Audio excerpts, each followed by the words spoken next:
Bien, como les decía, tienen que copiar los ejemplos que están acá y pegarlo en RStudio. Yo, mientras ustedes están haciendo eso, yo también voy a hacer una especie de repaso de lo que estamos haciendo y me desconecto de la imagen para que no tengamos problemas de internet. ¿Okay? Entonces, un segundo, me desconecto por un ratito de la imagen y sigo hablando. Cualquier pregunta que ustedes tengan, por supuesto, disponible, no importa que interrumpan, no me interrumpen, las preguntas son bienvenidas. ¿Okay? Entonces, entremos a lo que estábamos haciendo en la clase pasada. En la clase pasada partíamos con un modelo de regresión lineal que también se denomina modelo OLS, que es Ordinary Least Square. Básicamente uno tiene un conjunto de variables predictoras y una variable que quiero predecir. Entonces, en general, si uno quiere escribir, un segundo, vamos a escribir con esta. Si uno tiene la data, lo voy a escribir acá, la data que uno tiene básicamente son las variables x1, x2, etcétera, hasta xp. Y también tienen que una variable y, que es una variable que hay que predecir. Esa es como la idea. Acá están las observaciones, la variable 1, observación 1 de 1, la observación 2, observación 2 de la variable 1, y sucesivamente hasta la observación n de la variable 1. Lo mismo acá, la observación 1 de la variable 2, observación 2 de la variable 2, hasta la observación n de la variable 2. Y acá la observación 1 de la variable p, hasta la observación n de la variable p. Y estas son lo que uno llama las variables predictoras. Y esta es la variable target, que uno quiere target. ¿Okay? Target. Entonces esta variable tiene, por supuesto, tiene observaciones también, hasta llegar hasta IN. Entonces, ¿qué es lo que uno quiere hacer? Usar todas estas variables como predictora para poder lograr predecir la variable I1. En principio, uno lo que construye es un modelo de regresión lineal, que es básicamente esto que está acá escrito para todas las observaciones, es decir, para cada una de las filas, cada una de estas variables me va a tratar de predecir la observación que corresponde a la variable target. Y eso es lo que uno expresa acá. Entonces, el objetivo de esto es básicamente encontrar los coeficientes. En particular, acá solamente está escrito para el caso de que P es igual a 1. Ahora en la clase de hoy ¿qué significa P igual a 1? Que el número de variables que estoy ocupando acá, o predictoras, solamente es 1, que fue lo que hicimos en la fórmula. En esta clase voy a aumentar P arbitrario para cualquier variable, para hacer una regresión multivariable. Y en principio, este modelo que está arriba es un modelo únicamente para una única variable predictora X. Es decir, sería para X1 en particular. ¿Okay? Entonces, lo que tenemos aquí es un modelo, y lo que hicimos en la clase pasada fue, lo que hay que minimizar es este número. Y este número lo que hace es, uno pasa este término y este término restando del otro lado y forma la suma de los cuadrados de este residuo. Esto es lo que se llama el residuo, ¿no? Residuo. ¿Y qué es el residuo? La diferencia entre este valor, que yo lo puedo llamar así con gorrito arriba, y este es el estimado, y este es el valor que uno quiere de la variable target. Entonces, esto que está acá es el estimado. ¿Okay? Entonces, estoy restando el estimado al valor real y quiero minimizar ese residuo, esa diferencia. Y lo que hacemos es simplemente encontrar los valores de los parámetros alfa y beta, tratar de que se minimice esto. Esta notación corresponde a optimización, es el argumento que minimiza, o sea, alfa y beta es el argumento que minimiza esta función, que son los cuadrados de la diferencia entre el valor estimado y el valor real, y eso es lo que uno trata de hacer. Como esto, en principio, todo esto yo lo puedo decir que es una función que depende de dos variables, que son alfa y beta. Y eso es lo que hicimos acá. Aquí tomamos la derivada. Básicamente esta es la derivada de f respecto a alfa, que eso lo hicimos en la clase pasada. La derivada parcial igualamos a 0 y aquí despejamos alfa. Aquí es la derivada parcial de la función respecto a beta, lo igualamos a 0. Acá tomamos alfa, lo reemplazamos acá para tener una expresión únicamente para beta y resolvemos la ecuación para beta. Eso lo hicimos en la clase pasada. El resultado final es que beta es igual a esto que está acá, donde lo que está arriba es la covarianza entre las variables x y lo que está abajo es la varianza de x. O sea, escrito de otra manera, puede ser la covarianza de X con respecto a Y, dividido todo por la varianza de X. Ese fue el resultado para beta. Es decir, la minimización, o sea, o los mínimos cuadrados, lo que hace justamente es tomar el alfa y definirlo de esta manera. El estimado de alfa se calcula así, donde beta estimado es igual a esto que está acá. Si ustedes se fijan, la covarianza es algo que yo puedo calcular numéricamente usando la data, y la varianza es algo que se puede calcular también usando la data, por lo tanto estaría completamente definido beta. Una vez que encuentro beta, lo reemplazo acá, el valor medio de la I lo puedo calcular, el valor X también lo puedo calcular, el valor medio, y con eso determino alfa. Es decir, está completamente definido o determinado el problema. Otra de las cosas que vimos es que la varianza total, es decir, la diferencia que existe entre el valor real y el valor medio, se puede separar en una varianza explicada más la varianza no explicada. ¿Sí? Y la varianza explicada es la diferencia que hay entre el estimado y el valor medio.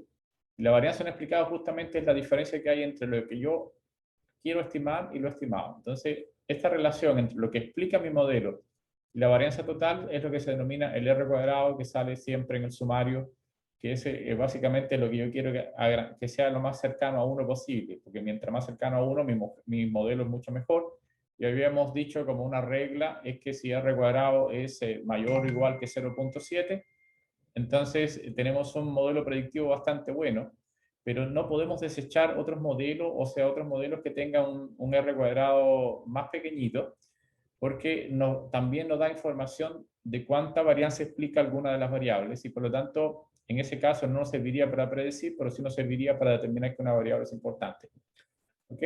Esta definición de entre el valor estimado y el valor real y el valor promedio, que es lo que la varianza explicada, disculpen, la varianza explicada aquí está equivocada, sorry, esto está malo, acá debería ser este valor que está acá, digamos. Está bien, la varianza explicada, perdón, eso está correcto. Ya, esto que está acá, que es la varianza no explicada, también recibe el nombre de residual sum square, y uno lo que quiere es que esto sea lo mínimo posible, porque si esto es mínimo, es decir, si hay menos error, entonces la varianza explicada es más grande, básicamente. ¿Por qué? Porque recuerden que la suma de estas dos cosas es igual a la varianza total. Entonces, si esto es la varianza explicada, yo la minimizo, que básicamente lo que hace la regresión, trata de minimizar esta diferencia, entonces yo puedo explicar lo máximo posible la varianza total de mi sistema. Yo quiero explicar siempre la varianza total porque así puedo dar cuenta de toda la data que está incorporada dentro de mi dato, básicamente, valga la redundancia. Entonces, esta es otra forma de calcularlo, donde este es el RSS en particular. ¿Okay? Ese es el RSS. Un poco gráficamente habíamos visto también lo de la data de las poleras vendidas, digamos. Y por el eje vertical decíamos que eran las ventas y este era el precio, y queríamos saber cuánto nos aportaba el precio. Entonces, en esta gráfica, lo que uno ve que la varianza explicada es justamente, este es el valor real y este es el valor estimado. Entonces, la varianza explicada es es la diferencia entre el valor estimado y el valor promedio. Y la varianza total es la diferencia entre el valor real y el valor promedio. Y este pedazo de acá es lo que no logro explicar, es la diferencia que hay entre el valor real y el valor estimado. Y yo lo que quiero es que esta recta pase lo más cerca posible de este número, porque si no estaría mal. Entonces habíamos visto en la clase pasada que esta recta era muy horizontal, y si es muy horizontal significa que la covarianza que hay entre el precio y la venta es muy pequeñito. Recuerden que el beta, mi ecuación es igual a beta x más alfa, esa es mi ecuación, y beta tiene que ver con justamente la pendiente de la recta. Y beta se calcula según la covarianza de esta manera, ¿no? SXX, eso es lo que habíamos visto. Si la covarianza entre la variable predictora y la variable a predecir o target es cero, significa que beta es casi cero y esta curva no tiene pendiente, disculpe, esta recta no tiene pendiente y casi es horizontal. Eso me dice que la recta no me aporta mucho, o sea que este modelo no aporta nada. ¿Por qué? Porque no hay ninguna relación entre estas dos.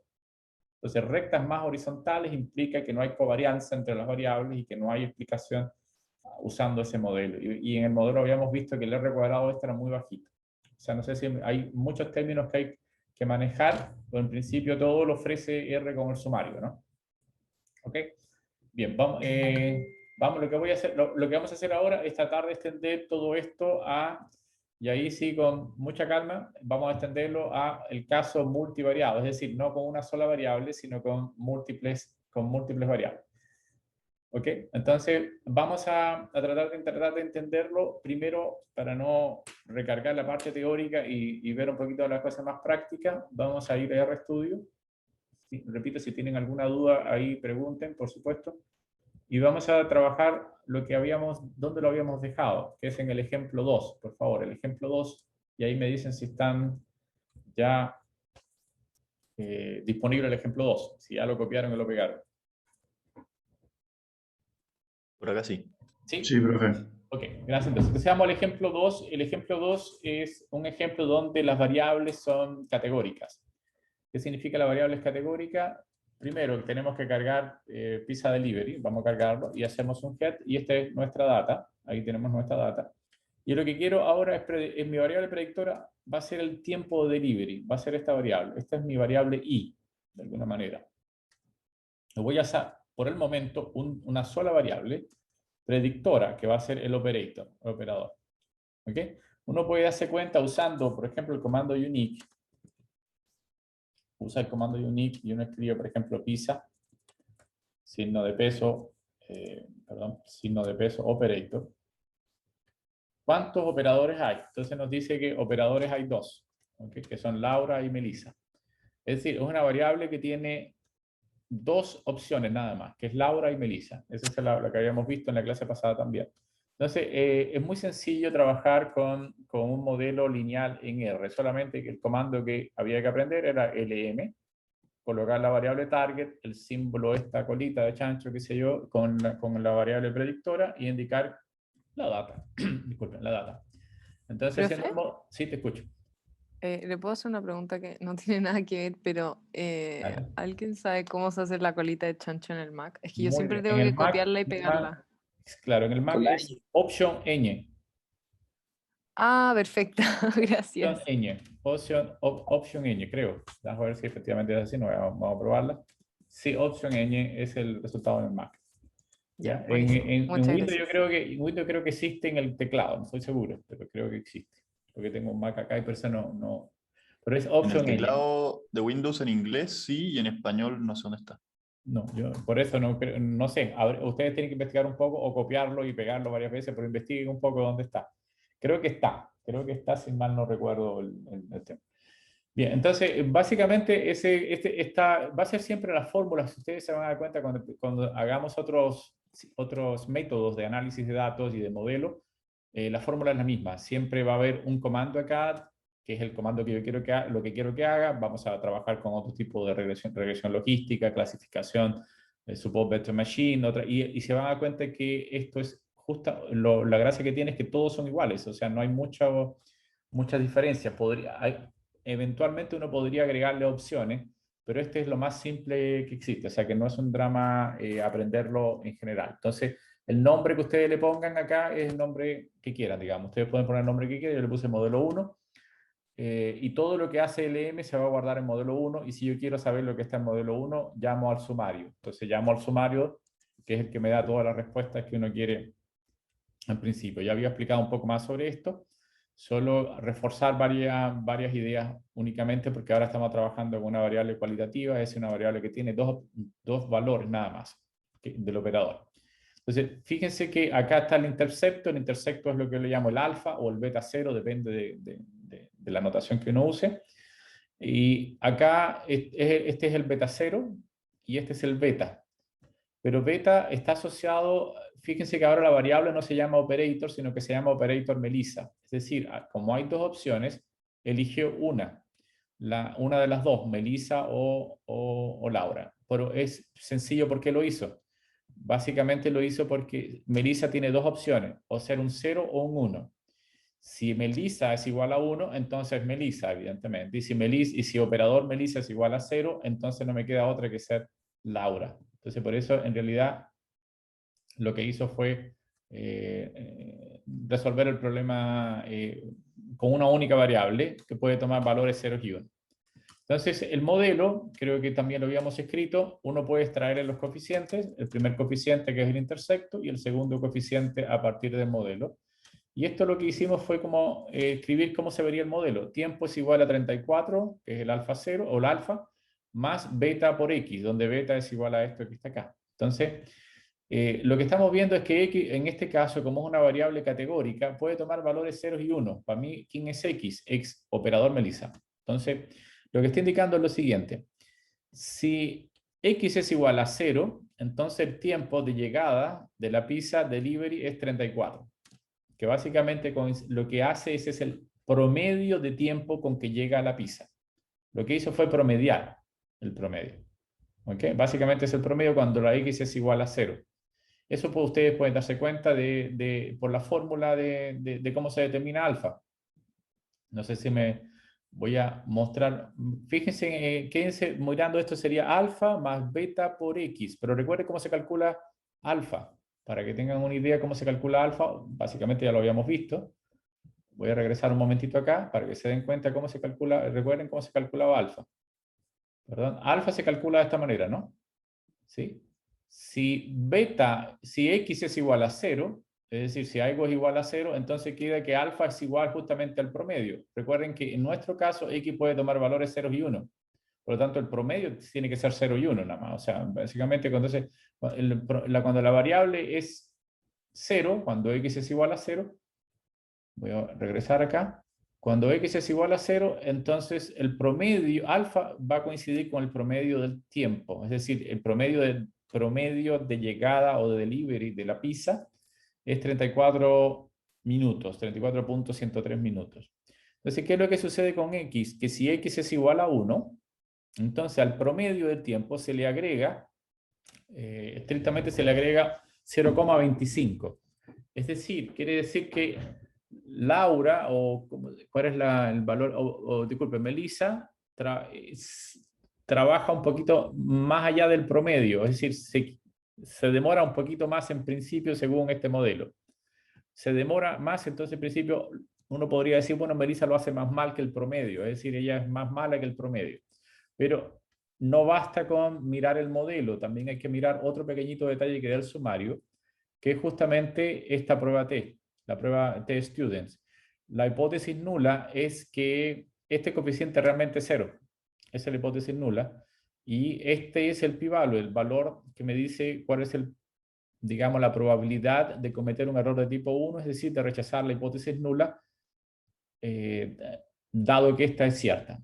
Como es un p-value muy alto, demasiado alto, significa que el error que yo cometo al rechazar la hipótesis nula es demasiado alto, por lo tanto no la rechazo. Y si no la rechazo, estoy indicando que este coeficiente realmente es 0. Es decir, a pesar de que aparece un número acá, ese no es un coeficiente significativamente distinto de 0 de acuerdo al t-test que acabamos de hacer. Por lo tanto, ese modelo me está indicando que este coeficiente realmente no puedo confiar que sea distinto de 0 y por lo tanto esto es 0 en principio. O sea, ese coeficiente beta es 0.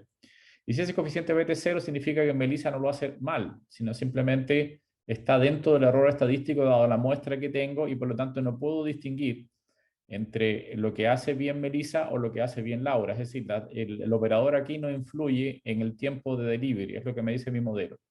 Y para reafirmar, ¿sí te escucho? Es 0 por el valor P, el que había puesto antes, ¿no? Sí. El 0,4. Sí, porque Eso. tiene que ser por debajo.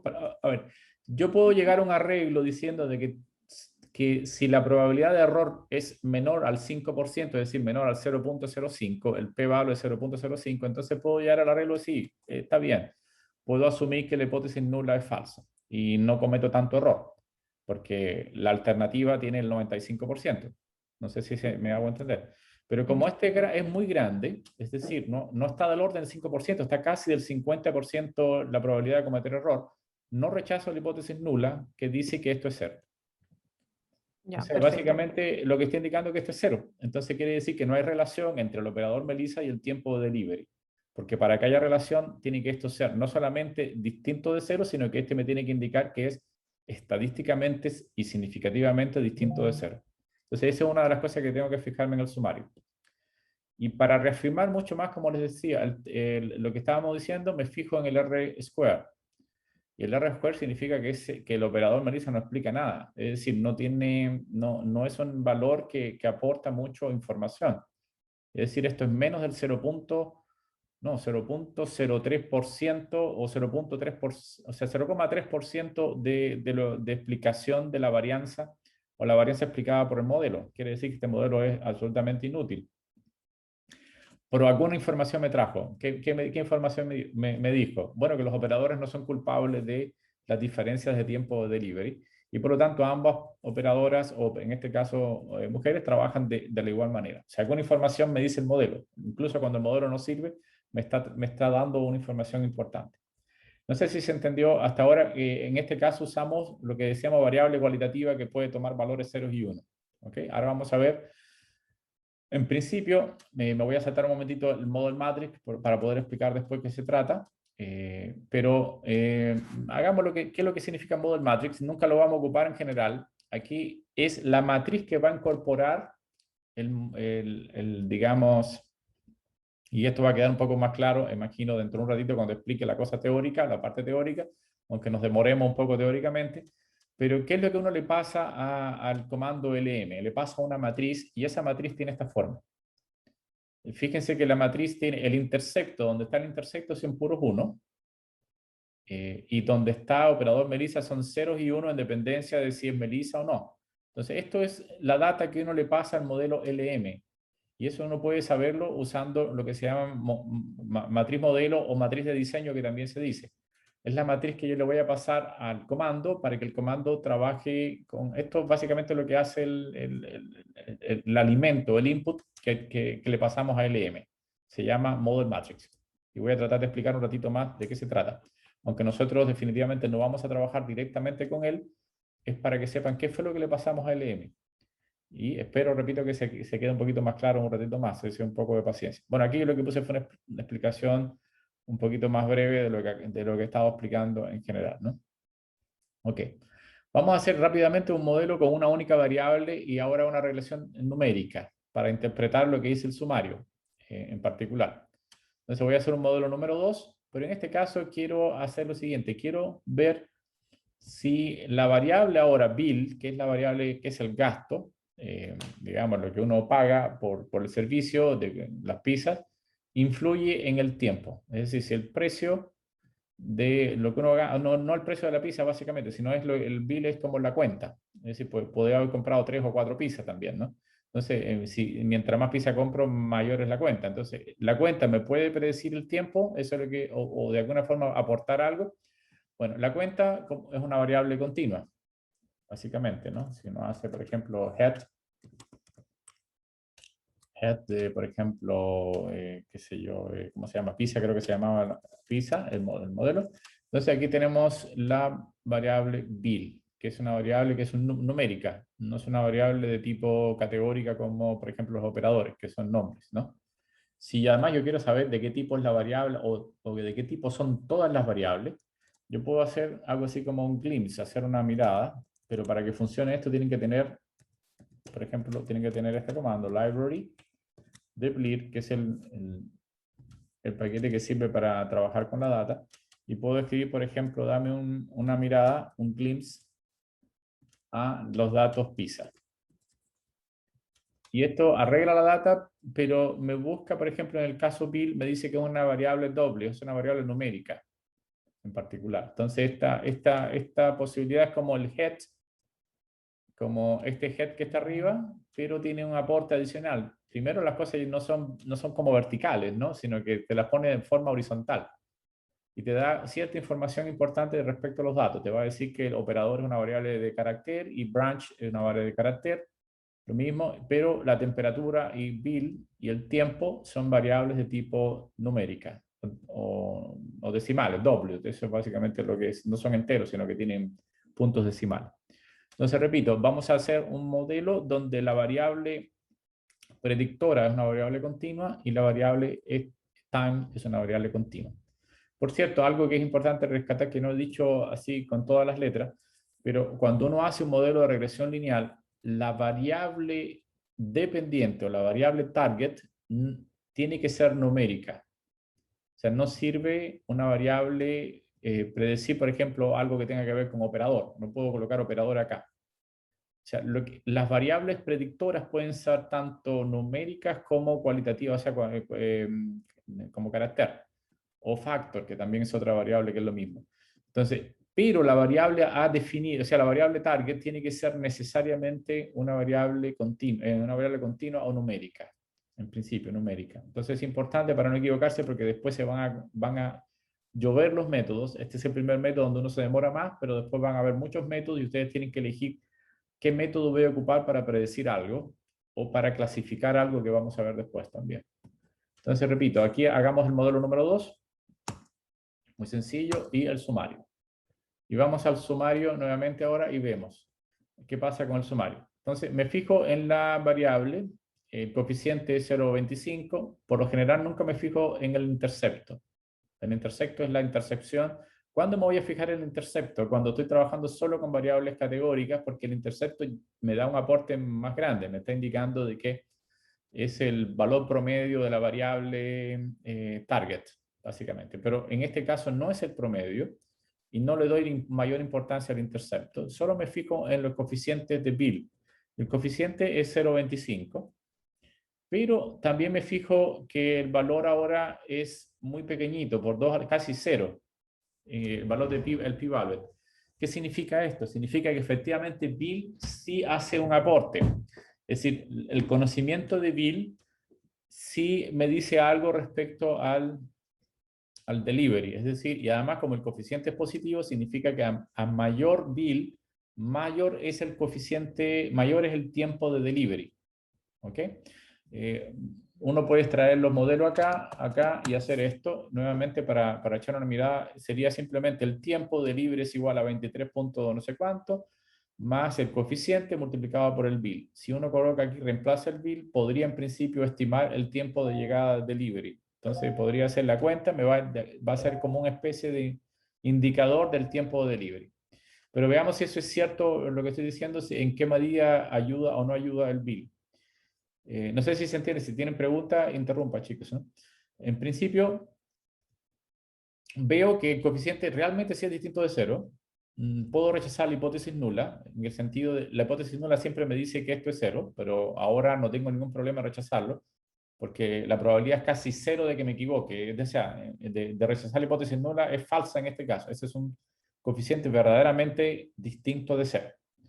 Ya, ese coeficiente que es importante tiene un problemilla nada más, y es que el r cuadrado me da 0,20 o 0,2 aproximadamente. Entonces, ¿qué es lo que puedo decir al respecto? Puedo, en primer lugar, que este modelo, el modelo que escribí acá, no es realmente muy bueno para predecir el tiempo, porque yo había dicho anteriormente que el r cuadrado tiene que estar del orden de 0,7 para arriba, para que explique suficientemente bien el modelo. Pero por otro lado, Bill es una variable que algo aporta, porque aquí me dice que efectivamente ese número es distinto de 0. ¿Cuánto aporta el conocimiento de Bill?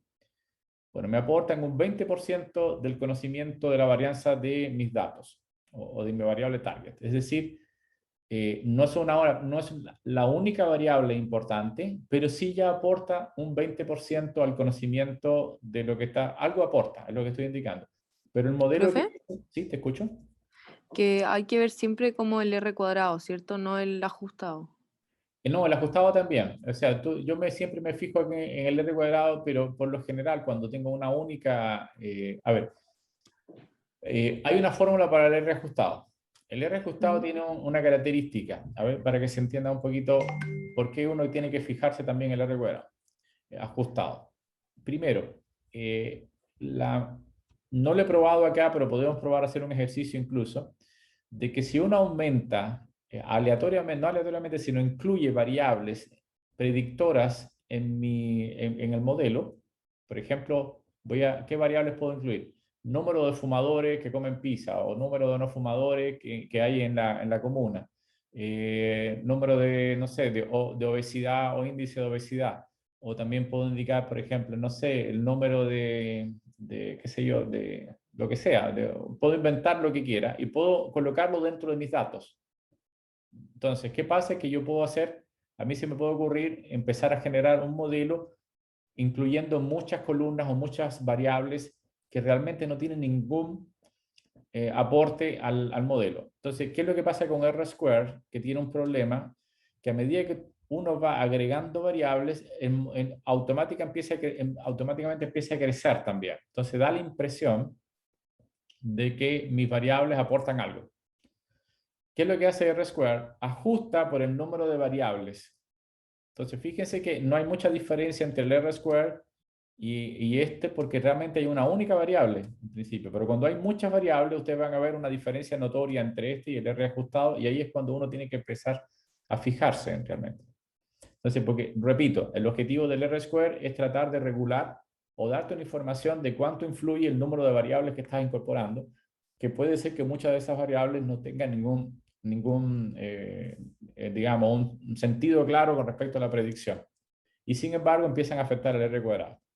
Entonces, en pocas palabras, ¿qué es lo que quiero mostrar? Que hay que fijarse en muchas cosas que el sumario te da. Este valor de p-value, el valor del coeficiente, el valor de R-squares, y cuando tengo muchas variables me voy a fijar también el R-square ajustado. ¿Ok? Esas son cosas que uno tiene que fijarse en general. También hay un p-value acá y un p-value aquí. Observen que en este caso es el mismo. Pero en principio este p-value también va a ser afectado cuando tengo muchas variables en mi modelo. Como en este momento estoy trabajando con una sola variable, el p-value es el mismo para los dos. Entonces, en este p-value también me voy a fijar porque me dice la capacidad predictiva que puede tener el modelo. O sea, que si hay algún aporte del modelo, en principio. No sé si lo habíamos visto arriba también cuando habíamos hablado de la variable, pero fíjense que en el caso de, como es una única variable, tengo el mismo p-value acá que aquí, pero cuando tengo muchas variables o otras variables, los p-values acá pueden cambiar. Este es el p-value global, es decir, lo que aporta en general todo el modelo. Como repito, en estos casos tengo una variable únicamente, me da el mismo valor. Ahora vamos a hacerlo con dos variables para que se den cuenta. ¿Ok? Bien, entonces repito, ¿qué es lo que hay que fijarse en sumario? Prácticamente en todo. Es decir, y tratar de explicar en el valor de coeficiente, el valor de p-value, el valor de R squared y el valor de R squared ajustado cuando tengo muchas variables. Bien, me voy a fijar básicamente en este cuando yo estoy muy seguro de que las variables que estoy incorporando son variables que tienen que ver con el problema. Porque cuando no tienen que ver con el problema, el p-value este va a ser como agrandado de manera artificial. Es demasiado artificial. Y este es el p-value que te va a ayudar a discernir si lo que estás haciendo está bien o no al incorporar nuevas variables. Porque por lo general uno no sabe qué variable incorporar para predecir. O sea, a mí me gustaría predecir, por ejemplo, si va a llover mañana o no. ¿Qué variable puedo incluir? Bueno, se me ocurren muchas variables, digamos, ¿no? El número de nubes que estoy viendo en este momento, el color del cielo en el día de hoy, no sé, el número de árboles, el color verde de los árboles, etcétera, etcétera, etcétera, etcétera. Puedo incluir muchas variables. Entonces, cuando hago el modelo, tengo que fijarme si esas variables aportaron, y esto me lo va a dar el reajustado. ¿Ok? Bien, entonces, no sé si quedó claro, pero sigamos adelante ahora. No sé si ahora el modelo que viene es agregarle las dos variables. Antes de estar a la parte más teórica de esto, ¿qué pasa cuando yo tengo ahora dos variables en mi modelo? Que en este caso voy a incluir dos variables que se llaman build y branch. Es decir, en vez de usar el operador, voy a usar el branch dentro del modelo. Voy a generar un modelo. Entonces, por favor, el ejemplo número 4, copiarlo y pegarlo si no lo tienen. Bien. Antes de hacer esto, discúlpenme, a mí se me había olvidado, me había saltado rápidamente al ejemplo 4, pero aquí hay otro comando que es importante que no lo había, digamos, nombrado, sí lo había nombrado, pero quiero reforzarlo. Bien, ¿para qué me sirve mi modelo en principio? Una vez que yo tengo mi modelo, yo quiero predecir con mi modelo, quiero predecir algo. Y eso es lo que hago efectivamente con el comando predict. Entonces, ¿qué es lo que dice el comando predict? Predice usando el modelo que acabo de hacer sobre los datos y quiero saber el valor estimado I. Entonces, I es el valor estimado usando el modelo. Y eso es lo que uno hace acá con el comando predict. Entonces, esta es la estructura que va a tener el comando predict. Siempre uno escribe aquí el nombre del modelo sobre los datos sobre los cuales quiero predecir Y en principio, como nuestro modelo solo incluye una variable, le pongo el nombre de la data, pero es tan inteligente el comando predict que justamente va a buscar el valor o el nombre de la data que yo ocupé aquí arriba, el bill. Va a buscar bill dentro de PISA, que tiene muchas variables, y lo que va a hacer es reemplazar bill dentro del modelo y darme el valor estimado del tiempo. Y acá lo que quise hacer es simplemente hacer una gráfica de por qué el modelo no es realmente bueno. A ver, un segundito, ¿por qué no se ve? Ups, tenía que verse algo acá. Y no se ve. Un segundo, déjame ver por qué. PISA, ggplot. Porque creo que no corrió ahí. A ver, un segundo. Qué raro. A ver, un segundo para que se vea. Ah, y no font. Ya, de acuerdo, de acuerdo. No corrí y arriba. Estaba esperando el modelo y ese es. Gracias, muchas gracias. Ok, básicamente fíjense que esta es la línea predictora. Y este es los bill versus time. Evidentemente, la línea le achunta al 20% de la data, pero hay mucha data que está fuera. Es imposible con ese modelo predecir todo, digamos. Lo que puedo decir es que le achunté el 20% de las veces, le achunté a las pelotitas negras que están ahí, digamos, los puntitos negros. Entonces, por eso decía que este modelo, en principio, es un modelo que algo te dice de que Bill tiene alguna influencia, pero no es suficiente porque la dispersión de la data es mucho más grande. Es decir, el modelo no explica toda la varianza de mis datos. Toda la varianza de time no es explicada. ¿Qué significa no explicar? Por ejemplo, si yo me subo 40 hacia arriba, voy a tropezar con una pelotita negra, con otra. Es decir, hay muchas pelotitas negras o puntitos negros que corresponden a 40. Entonces, cuando yo pongo 40 en mi modelo y me da el tiempo, no sé exactamente cuál es el valor real, cuál es el valor de predicción. No sé si se entiende ese pequeñito detalle. ¿Sí? Repito, en principio, un mismo valor de bill me puede arrojar muchos valores de time que son igualmente adecuados. Por lo tanto, bill no explica el 80% de mi varianza, solo explica el 20% de la varianza, es lo que de mis datos. ¿Ok? Entonces, veamos un poco lo que les decía, el ejemplo número 4. Voy ahora, usando el comando select, voy a seleccionar de PISA, voy a seleccionar bill y branch únicamente. ¿Ok? En principio este no lo necesito, solamente para separar las dos variables que voy a usar, bill y branch en particular. El modelo número 3 consiste en predecir tiempo usando bill y branch sobre la data PISA. ¿Okay?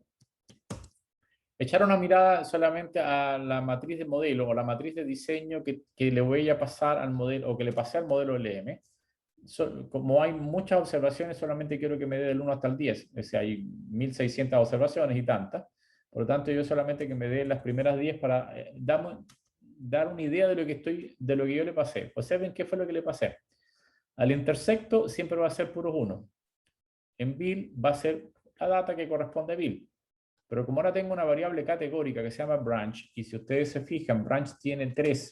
O sea, si escribo, por ejemplo, unique, acá nuevamente, y escribo PISA, con signo de peso branch, veo que hay 3 branch, East, West y Center. ¿Ok? Entonces, ¿qué es lo que hace R automáticamente? Me toma como referencia la variable centro y me da branch East, branch West como dos variables nuevas. Entonces, cuando las dos variables son 0, por ejemplo, en alguna parte de aquí, por ejemplo, 0 branch East y 0 branch West, la única cosa que queda es que sea centro. Entonces, por lo tanto, ¿qué fue lo que hizo? Siempre tomó como referencia centro. Es decir, estas variables están dadas como referencia respecto a la variable centro, en principio.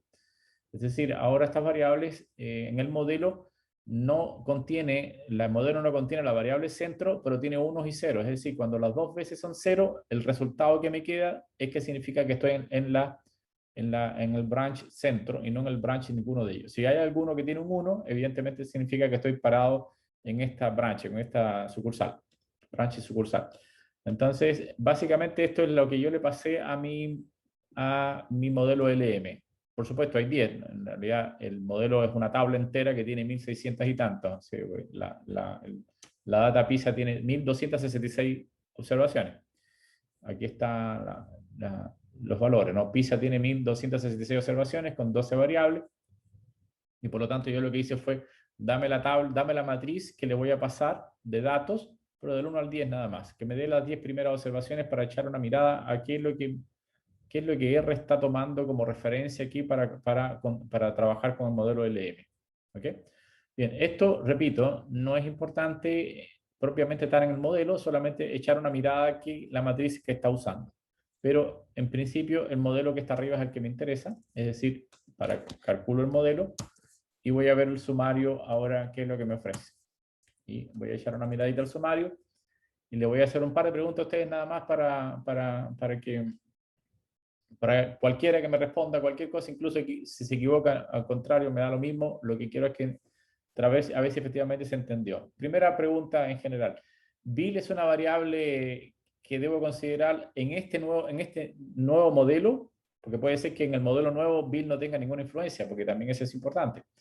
¿Bill es una variable importante o no en este modelo? ¿Qué creen ustedes? Yo creo que sí, Bien. ¿Por qué te diste cuenta de eso? por los asteriscos. Los asteriscos, ok, muy bien. Los asteriscos, si se fija, aquí está la tipología de los asteriscos, ¿no? Muchos asteriscos significa que este número es casi cero, y significa que el pi-value es muy bajito, y significa que este número realmente es distinto de cero, porque puedo rechazar la hipótesis nula. ¿Ok? Entonces, efectivamente. Ahora, Bill, mirando este número, aporta al tiempo de delivery positivamente, es decir, incrementa el tiempo o lo disminuye. Pregunta, es en general. ¿Qué creen ustedes? Lo Mirando el sumario. aumenta Lo aumenta, exactamente. ¿Y cómo te diste cuenta? porque el símbolo es positivo, entonces Exactamente. o sea, las Eso. correlaciones son positivas. Positiva, muy bien. Entonces, justamente, muy bien, las correlaciones son positivas y exactamente lo que quiere decir que a medida que crece bit, crece también el tiempo. ¿Qué pasa con, por ejemplo, con branch is? ¿Qué es lo que efectivamente me está indicando branch is? ¿Es una variable que debo considerar como importante? Es decir, ¿influye branch is? No, ¿No? ¿Por qué no influye? porque el p-valor es muy grande. No, pero fíjate que el p-valor es a la menos, el is me refiero, no el Ah, west. perdón. Ya, El, perdón, perdón. el is es como a la menos 12, ¿no? Sí. Bueno, R te ofrece también los asteriscos como para que estés más o menos, para ni siquiera fijarme en el número, me fijo en los asteriscos también. Entonces, fíjate que es pequeñito, es decir, un pi-value es pequeñito. Entonces, sí influye, pero influye ¿de qué manera? Es decir, decrece el tiempo o aumenta el tiempo de delivery si la pizza viene del is, es decir, de la sucursal is. ¿Qué creen ustedes? Decrece, Decrece, es decir, Brand is lo hace mejor que quién. sí. Pero que quién lo hace mejor. ¿Que West Que o que Branch Center? West. Que el West. Mm.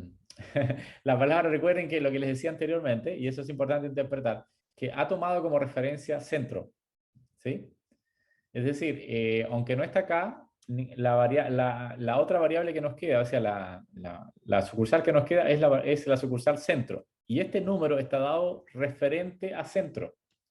En pocas palabras, lo que quiere decir esto, así como muy a grosso modo, es que la branch is se demora como promedio menos 3 minutos que la variante que ha tomado como referencia, que es la center. Es decir, son menos 3 minutos menos, es decir, como promedio, sus llegadas son 3 minutos menores y eso es un número realmente cierto. ¿En qué sentido cierto? De que efectivamente es un número distinto de cero. En principio, Branch West, si ustedes se fijan, tiene menos 0.5, pero su número es muy alto de pi-value. Por lo tanto, este número realmente no es distinto de cero. A pesar de que al principio no podría decir, bueno, la variable West se demora 0,5 minutos menos como promedio que la variable centro, que es la que tomaba como referencia. Repito, la variable que se toma como referencia es centro. Y la variable is efectivamente se demora en promedio menos 3, significativamente menos 3, es decir, menos 3 minutos, que a la larga no es mucho, pero me está indicando que eso es sistemático, es decir, el promedio que en promedio menos 3 minutos branch is lo hace mejor que centro, mientras que branch west no lo hace mejor que centro. Simplemente, ¿Profe? sí te escucho. Pero si fuera, o sea, si fuera significativo sería como medio minuto, ¿no? Porque es 0,5 Sí, o nada que ver. exactamente. Es como que como promedio se demora medio minutos menos que la que toma como referencia, que es la centro. La centro. Ah, ya, Eso. perfecto. Entonces, Gracias. acá me dice que como no es significativo, me dice que branch wedge no puedo distinguir entre los tiempos de delivery de la sucursal centro de la sucursal west. Pero sí puedo decir que branch east lo hace mejor. ¿Por qué? Porque se demora menos 3 minutos. Repito, no es una tremenda cifra, pero en principio a este nivel me está indicando el modelo, me está diciendo que branch east lo hace relativamente mejor con menos 3 minutos como promedio o sistemáticamente como promedio y firmemente, es decir, firme. Pero nuevamente el modelo no es suficiente como para predecir los tiempos correctamente. Es decir, si te fijan, el R-square es 0,23, ¿sí? Un poquitito más chiquitito es el R-square ajustado, porque me está indicando que esas variables en principio sí son importantes o determinantes dentro de mi modelo. No sé si, y además son pocas variables, son 2 variables o 3 variables en principio ahora que estoy considerando. Por lo tanto, el R ajustado me está indicando que también que esas variables algo aportan a mi modelo. ¿Bien? Y en forma de que el modelo tiene un aporte, sí, tiene un aporte global de 2 por 10 a la menos 16, significa que el modelo es significativo en algún aporte. No para predecir, porque la predicción me la da R-square, pero sí me está aportando alguna información. Quiere decir que considerar Bill y el branch me aporta un 23, es decir, incrementó un poquitito más que el 20% que tenía antes de explicación. Vamos a hacer las predicciones, o sea, usando el modelo 3 sobre PISA voy a predecir I, y voy a hacer la misma gráfica, pero ahora tomando Bill y voy a colorear por branch. Solamente voy a hacer un modelo donde en el eje horizontal va a ser la Bill, en el eje vertical time, pero voy a colorear como una información adicional por branch. Entonces eso me permite ver un poquito más el modelo. ¿Ok? Y ustedes se fijan, aquí tengo mi modelo en principio, donde los colores vienen dados por Elise. Y observen que, por ejemplo, centro y west, como habíamos visto, west no es significativamente distinto a lo que hace el centro. Por lo tanto, las dos rectas son casi muy semejantes unas a las otras, ¿no? Mientras que recuerden que el eje vertical son tiempos, ¿no? Y esta recta verde que está acá está por debajo de las otras dos rectas. ¿Qué significa que esté por debajo? Que significativamente en menos 3 unidades la recta aporta un poquito, o sea, como promedio tiene menos 3 unidades hacia abajo.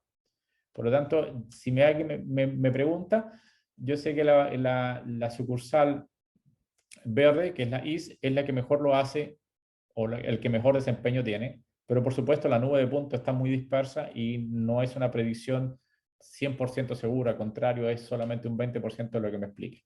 Yo puedo ahora separar un poquito esto usando otro modelo, digamos, usando el Facet Graph, por ejemplo, que está acá. ¿Qué es Facet Graph? Que es una opción que yo le puedo agregar, que se la agregué aquí. Un segundito. Que lo que hace es separar las 3 gráficas para verla mejor, ¿no? El Facet Graph, este es un modelo, y le agregué, ¿no? Que me separe por branch. Esta colita de chancho significa que me haga 3 gráficos separadas por branch. Entonces ahora me doy cuenta, por ejemplo, que esta y esta tienen como la misma altura aproximadamente. Disculpen, esta y esta tienen la misma altura y verde es un poquito más abajo, ¿no? La recta. Por lo tanto, en principio esta lo hace mejor. Is lo hace mejor relativamente, digamos, porque igual es muy poco. ¿Bien? ¿Se entendió o no? ¿Cómo funciona? ¿Qué Sí, tienen que hacer pero, ustedes? Dale, pregunta. perdón, es que igual tiene que ver, o sea, con que las cuentas son más baratas también, ¿o no?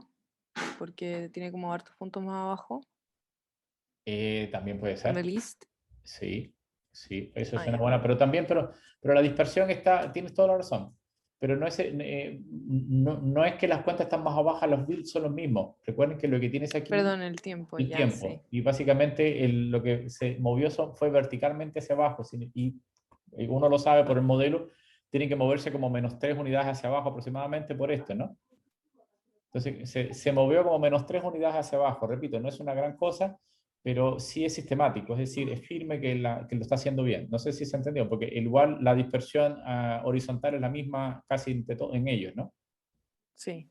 Entonces, por eso es Ya. que lo que está indicando es eso, que se movió hacia abajo. Entonces, mirando esta gráfica separada por branch, uno puede ver que hay una recta que es mejor que la otra. Entonces, En principio, ustedes pueden trabajar con modelos similares y aprovecharse de estos comandos, evidentemente que son para hacer dibujos, y evidentemente que tienen que cambiar el modelo, el nombre de la data y por supuesto los nombres de las variables que son time, bill, colors. Aquí ustedes pueden cambiar los nombres de las variables, pero pueden aprovecharse de estos comandos para hacer algunas cosas. Ok, hay un comando, no sé si, por favor, vea si lo tienen en el ejemplo 5, ya que me demoré demasiado acá, pero no hablé de la cosa teórica todavía. La cosa teórica es un poco, nos sirve para otro ejemplo, pero por favor vean si pueden cargar Caret. Si no lo tienen, tienen que instalarlo. El comando Caret, o sea, la librería Caret que en el ejemplo 5, que es determinación de las variables importantes. Okay. Repito, mi modelo, cuando uno hace el modelado de la data, uno tiene que fijarse, mientras ustedes están cargando, ahí me dicen por favor cuando ya tengan Caret, si ya tienen instalado Caret. El Caret, antes de pasar directamente al tema, le explico que el paquete Caret es uno de los más importantes porque es el que tiene todos los comandos que uno quisiera trabajar para Data Science.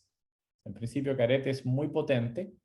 Vamos a ocupar aquí una primera aproximación a Caret, pero Caret tiene todo lo que uno quiere trabajar si quiere hacer todo el análisis de datos que se le ocurra, lo tiene la librería Caret que cada vez se vuelve más potente, digamos, en principio. Hay varias librerías también en Python que hacen lo mismo que Caret y tiene aquí contenido muchísimos métodos. Vamos a ver que tiene muchísimos métodos de clasificación, de regresión, contenidos dentro de Caret. En particular, lo que voy a hacer ahora es usarlo para determinar la importancia que tienen las variables. Y ahora van a darse cuenta qué es lo que hace en particular. ¿Ya? ¿Está listo? ¿Lo tienen instalado Caret? Profe, no me Sí. deja instalarlo. Yo sí. Yo ¿Qué es lo que igual. dice? Bueno, podemos verlo al final de la clase un momentito. Esto lo voy a ocupar muy brevemente porque Caret lo voy a después analizar con más detalle. Pero Caret instala muchas cosas. Entonces, por lo tanto, puede ser que en algún momento puede darte algún error, digamos. Depende del computador, pero en principio no es problemático hasta donde yo sé, digamos. ¿Que te da un error que se pueda resolver rápido? ¿Algo así que es lo que te dice? Cuando vas a instalarlo, ¿dice algo?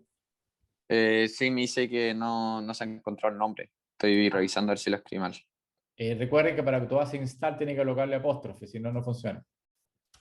Es decir, tiene que escribir install package y entre apóstrofe escribir caret. No tiene muchas cosas este paquete, pero es bastante un poco problemático. O sea, no conozco a nadie que no haya instalado Caret realmente. Entonces, por lo tanto, no es un problema. Puede ser que algún computador te arroja algún problema, pero no. Entonces, por favor, y si ya lo tienen instalado, recuerden el apóstrofe es importante. Caret, repito, tiene todos los comandos que uno quiera. Y lo llamo a la librería. Entonces, llamo a la librería. Ups, hice algo que no debía hacer. Acá, librería y listo. Entonces, ahora voy a hacer lo siguiente. Voy a seleccionar en PISA 1. ¿Ya? En PISA 1 voy a seleccionar las variables que yo quiero. Seleccione ocupando PISA, que es la data completa, el tiempo, el branch, el bill y el operator. Entonces voy a tratar de ver de estas tres variables como branch, bill y operator, cuáles son las variables más importantes para predecir el tiempo de delivery. Para eso voy a ocupar una cosa que se ocupa muchísimo en análisis de datos, que es lo que se llama la cross-validation. Esto se llama Repeated CB, significa cross-validation, repetición de cross-validation. Nosotros en este momento tomamos, para que tengan una idea, lo que tomamos fue lo siguiente, tomamos toda la data y con esa data construimos un modelo, que son modelos 1, 2 y 3 que construimos. ¿Qué es lo que hace el método cross-validation? Toma la data y la divide en partes. En particular, la dividió en 10 partes. Número de partes que yo la dividí. Y cada parte, en principio, se queda con una parte como variable, como conjunto que yo quiero usar de prueba, como conjunto de prueba. Y con los 9 partes restantes construye los beta, es decir, construye el modelo. Entonces, ¿qué hace? Hace la predicción usando el comando predict, como está acá, pero en vez de tomar el predict, ¿dónde está aquí predict? Fíjese que el predict nosotros ocupamos predict, pero ocupamos toda la data para hacer la predicción. Él simplemente lo que hace el sistema es tomar 9 partes de la data para construir el modelo y con la data que me queda, el modelo se aplica sobre y se predice para no usar la misma data que utilicé para construir el modelo para hacer la predicción. ¿Y qué hace? Compara el valor real con el valor predicho. Y eso es lo que hace el modelo, la repetición. Y eso lo hago 3 veces por cada repetición, porque para evitar problemas de, digamos, de estadístico, digamos. Toma como el promedio de las 3 veces que lo hace. No sé si me logro hacer entender lo que es el cross validation. Y Sí.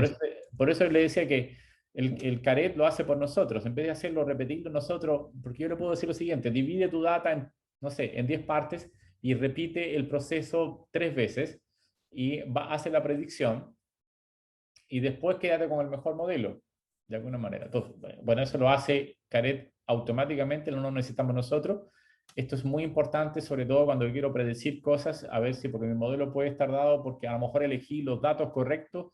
Por ejemplo, imagínense esta recta que yo elija solo los puntitos, por casualidad, los puntitos que están sobre la recta.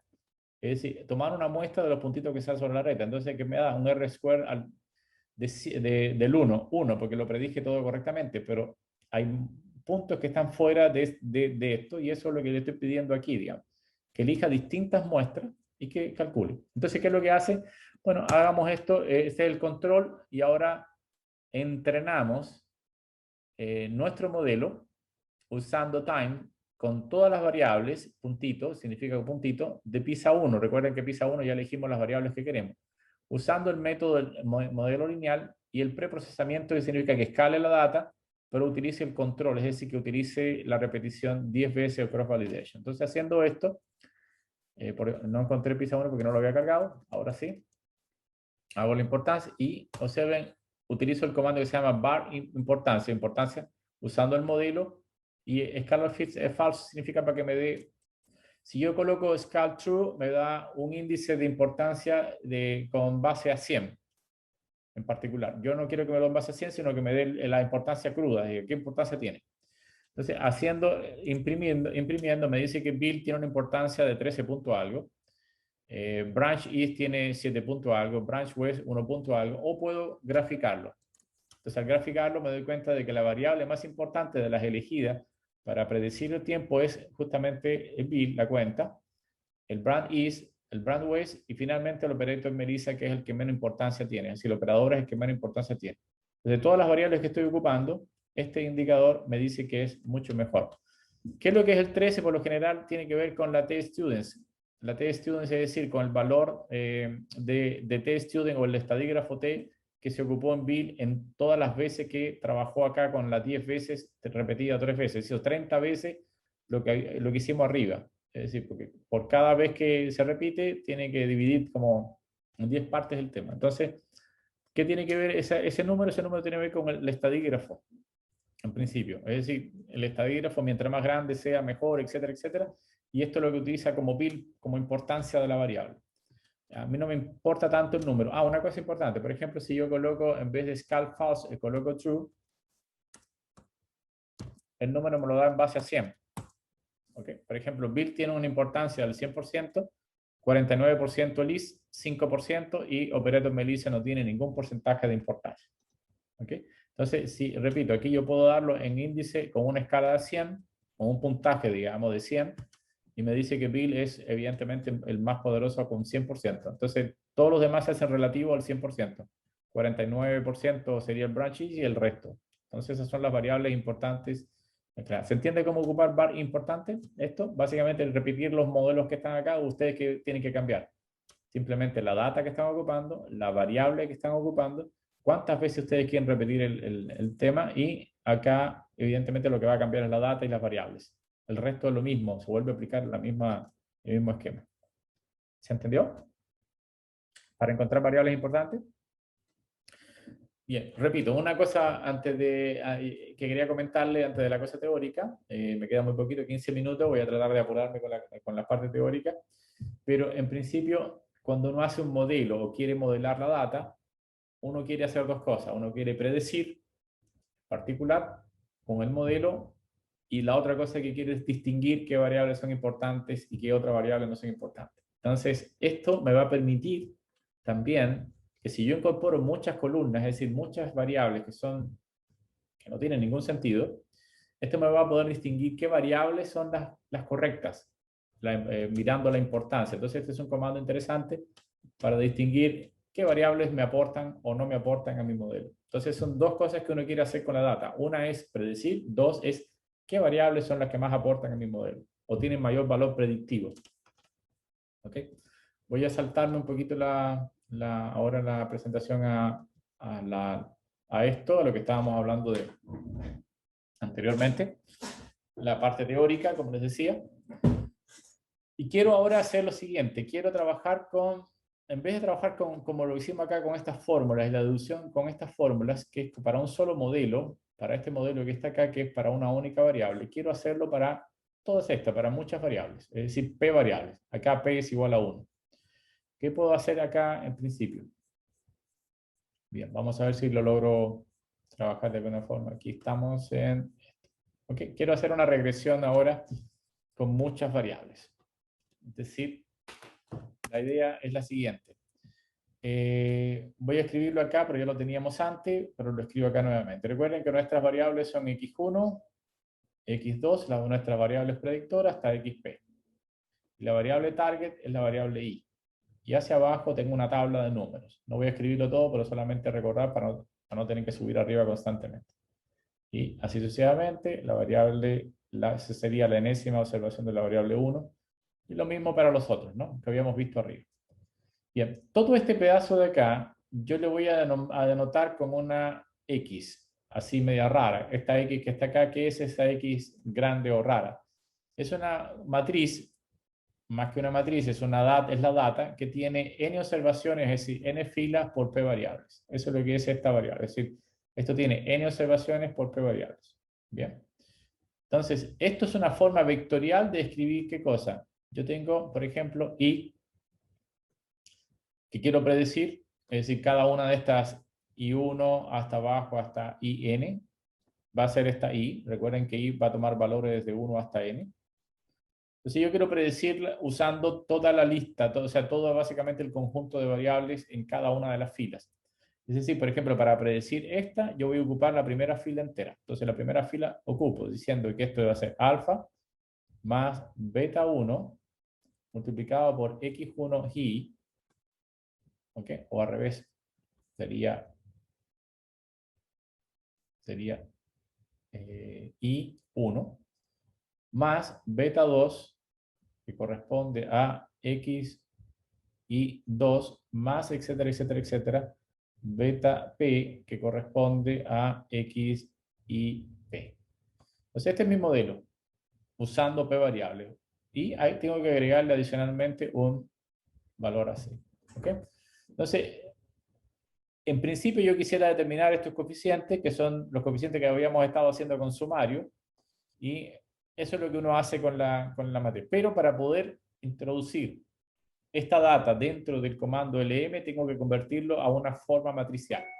Entonces, si ustedes se fijan, a ver si tengo un espacio en alguna parte, que lo voy a escribir aquí ahora.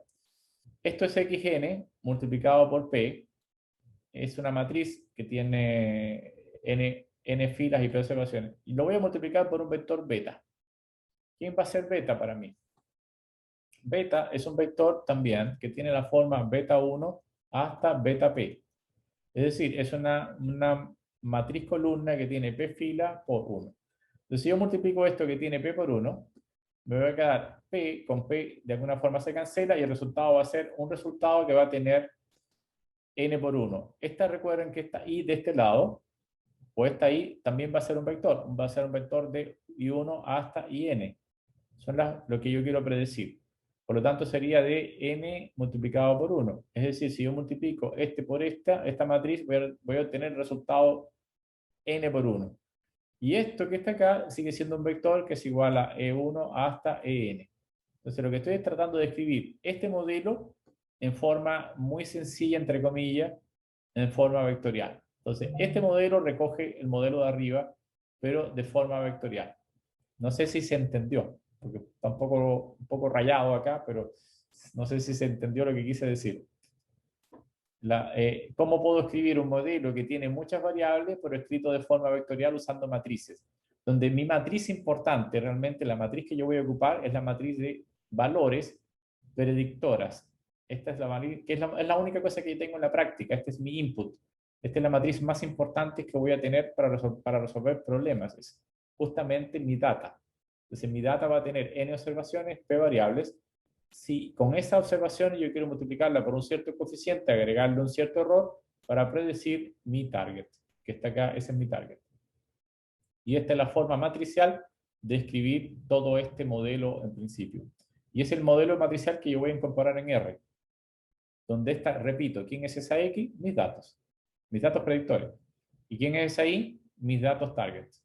¿Y quién es ese E? Bueno, son todos los errores que cometo en cada una de las filas, porque recuerden que cada fila es la que ocupo para predecir esto y me va a dar una predicción. Entonces yo puedo decir que en principio este valor que está acá es mi valor estimado para la Y, en principio. Entonces, ¿qué es lo que quiero decir en alguna parte? A ver si me...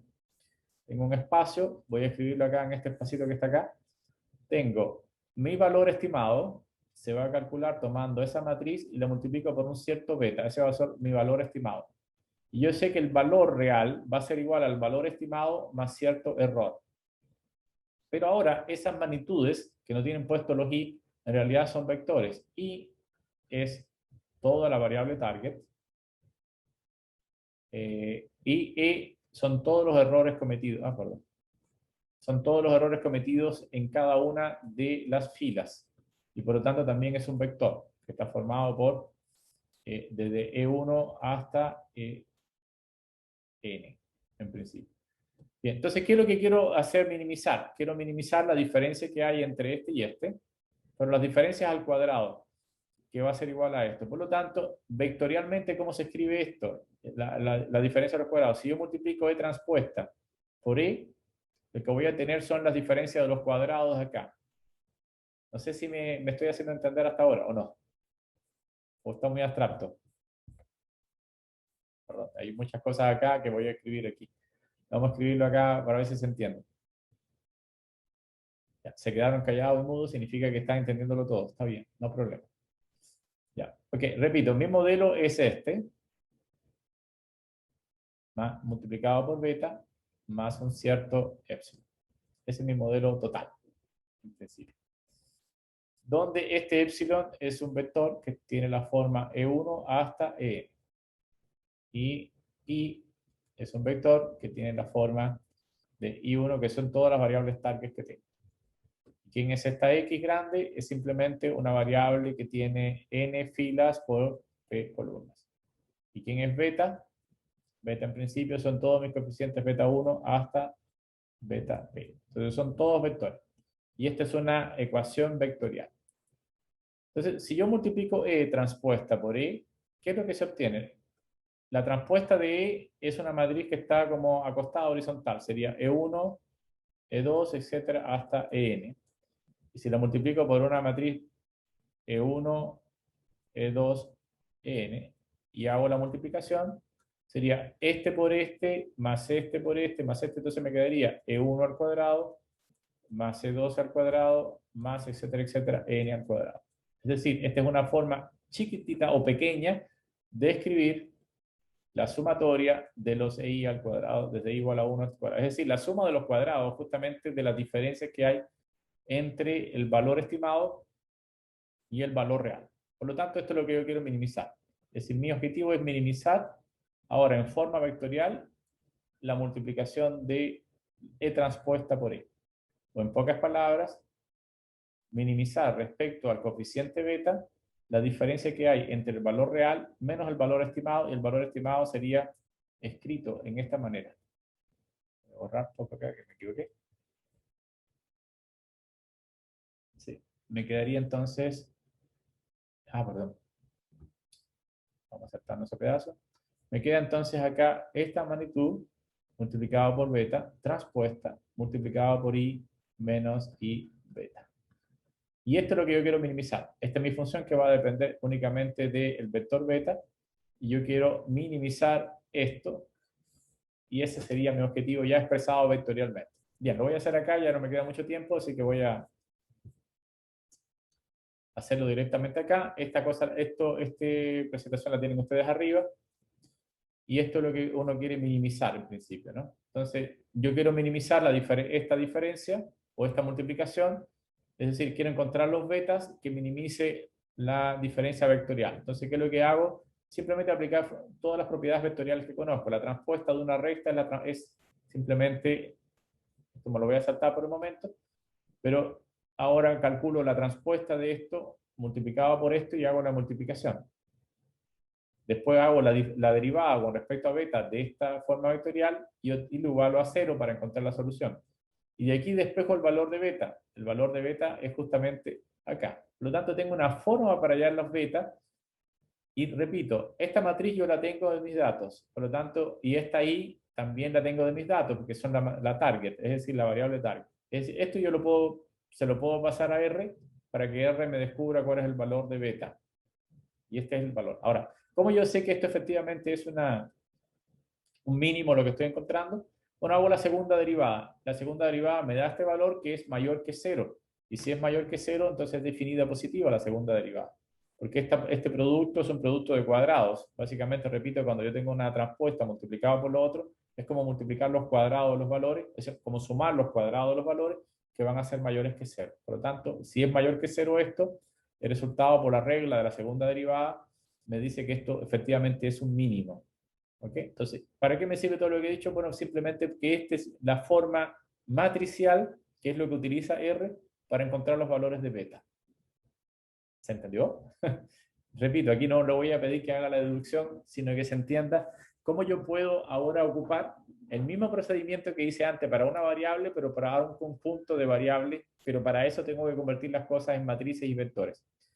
Díganme más o menos así que si intuitivamente echaron de qué se trata, yo voy a partir con la segunda clase el jueves, o sea, con la clase del jueves, con esto con un poquito más de detalle porque ya se terminó el tiempo. Entonces, intuitivamente se entiende lo que hay que hacer o no. O sea, lo que hice, o no mucho. Ok. Parece que no. Ya. Después lo vamos a ver. Ustedes les pido por favor que entren dentro de Canvas. Voy a entrar acá a Canvas, un segundo. No sé si, ¿dónde está Canvas? Acá.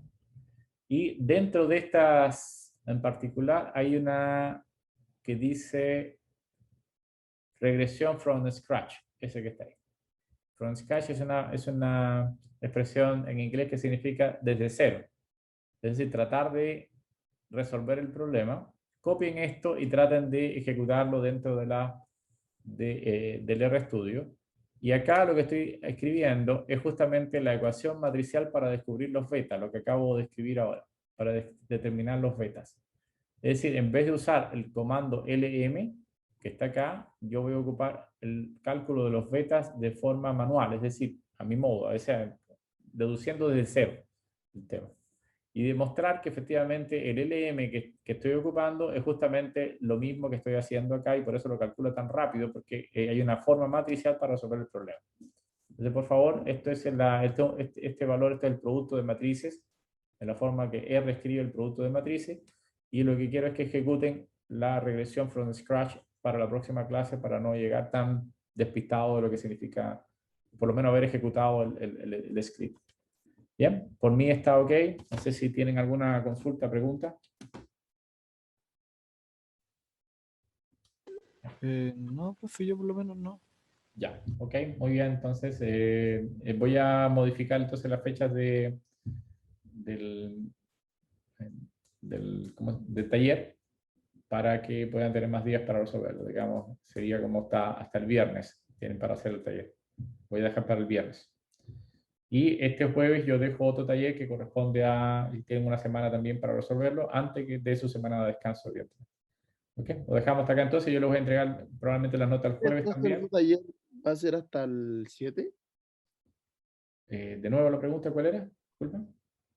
Es que el taller ahora es hasta el 6, ¿no? El que tenemos que hacer ahora. ¿Va a dar más plazo? Sí, lo voy a dar hasta el viernes, lo voy a dar el plazo. Hasta el viernes que tengo. No sé cuándo, hasta qué hora está. Disculpa, ¿hasta cuándo lo habíamos puesto? ¿Hasta el jueves? Hasta el 6. Hasta el 6, hoy es 4. Entonces lo vamos a dar entonces hasta el próximo martes. Mejor. Ya. Gracias, profe. Para el próximo martes. Y el jueves, pero repito, se va a intercalar con con el que voy a poner el jueves. ¿Ok? Para que tengan suficiente tiempo para resolverlo, pero se va a topar con el otro. Así que si lo pueden terminar de aquí hasta a ver, disculpa, nosotros tenemos clase el jueves y tienen que entregarlo el día, no sé qué les puse, hoy estamos, bueno, el jueves tenían que entregarlo, se los voy a poner para el martes, o sea, corremos una clase, digamos, eso es lo que quiero decir. Corremos una clase, la entrega. ¿Se entendió o no? No sé, o lo enredé más de la cuenta. Ya, en fin, para el próximo martes van a tener el taller y este jueves entrego otro, que es para la entrega el próximo jueves. Ah, y en el fondo va a ser como una entrega a cada clase. Sí, sí lo quería, o sea, básicamente lo que ahora yo quería que me entregaran el jueves el taller para poner otro y o sea, partir con otro tema, digamos. Lo que vamos a hacer es correr hacia el martes, la entrega que me tenían que hacer para el día 6, se entrega el martes, pero igual está corriendo otro que va a entregarse el jueves, de jueves para jueves, que van a tener ahora, que es con regresión lineal. Aplicar regresión lineal con todo esto que hemos hablado del sumario, aplicarlo, distinguir las variables importantes, etcétera, etcétera. Eso es lo que corresponde, con alguna data que hay que utilizar. Eso es lo que va a O sea, venir el jueves. profe, Sí. entonces para el 11 queda el taller 2 y para el 13 queda el taller 3. Claro. No estoy seguro, dame un segundito. ¿El martes qué día cae? 11. 11, entonces el martes es el 11.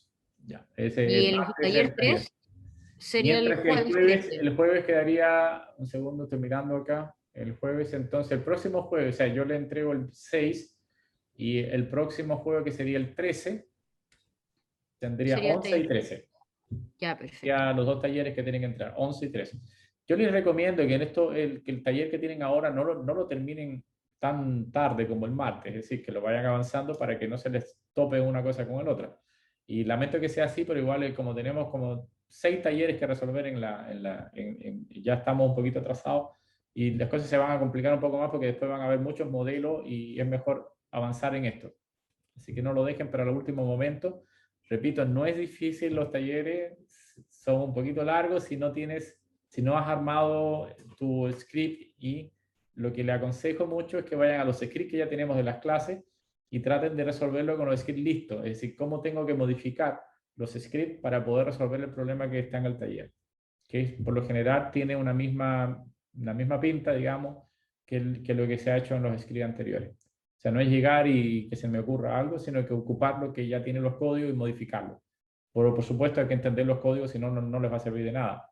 Y ahí es donde está el problema de la demora, que tienen que estudiar el código y ver cómo funciona. ¿Ok?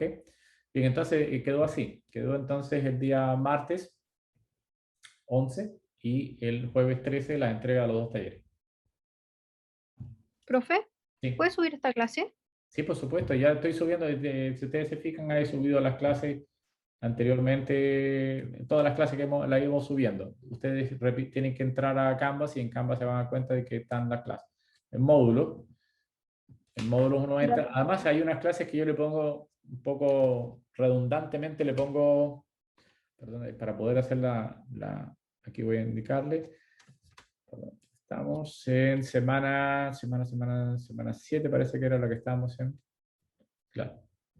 Semana 7, ustedes van a ver algunos videos que están acá. Entonces hay videos que corresponden a las clases, por ejemplo, pero hay otros videos que son antiguos, que yo le pongo como, igual está la fecha, pero le pongo old también.